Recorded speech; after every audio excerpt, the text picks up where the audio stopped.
española de Francia, de Miramont de Comminges, de Tarbes y Toulouse. Hoy estamos 4 chicas de la asociación aquí para las jornadas.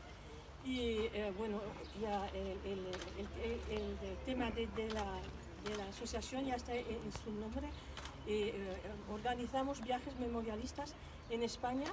El primero era la batalla del Ebro en Cataluña, el segundo la represión franquista en Aragón, durante la guerra, la postguerra, hasta la muerte del dictador asesino.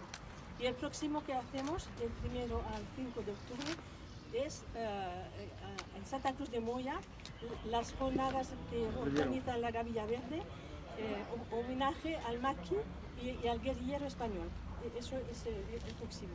Y bueno, yo con mi familia vengo aquí casi todos los años desde 2012 y vengo con mucho gusto. Y este año, además, para el camino de la Bolsa de Bielsa, que estamos haciendo con Beatriz, sufrimos un poco, pero lo hacemos. Y además, aún con más gusto. Y yo tengo dos recuerdos muy fuertes aquí en la Bolsa de Bielsa. En 2015, cuando nos encontramos con Rubén, Sonia, Mariano, unos cuantos de la Bolsa de Bielsa, nos encontramos ¿En Chisagüe? al puerto de Benasque, al puerto de Benasque.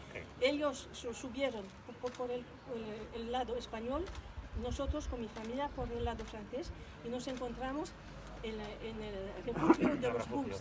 Y aquel día hemos hecho el recorrido que habían hecho la populación y el ejército republicano en marzo de 1968, y Martín Arnal, que pasó por ahí, porque los que estaban combatiendo en Benasque, cuando cayó Benasque, pasaron con toda la nieve por ese puerto, y mi padre, que combatía en Benasque, lo hizo.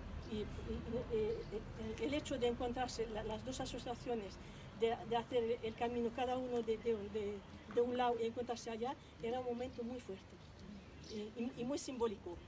Y el segundo recuerdo también muy emotivo para mí es cuando en 2018 vine con mi hermano, mi marido, y en el libro El pueblo en armas tuve la sorpresa y la gran emoción de ver el nombre y el apellido de mi abuelo, Juan Gorindo Ustaroz, que no sabíamos que había combatido en el episodio de la Bolsa de Bielsa, lo pensábamos en Benasque. Y ahí, gracias a este libro, supimos que el abuelo combatió aquí. Así que he vivido momentos muy fuertes aquí. Antes veníamos como amigos, pero ahora nos sentimos familia.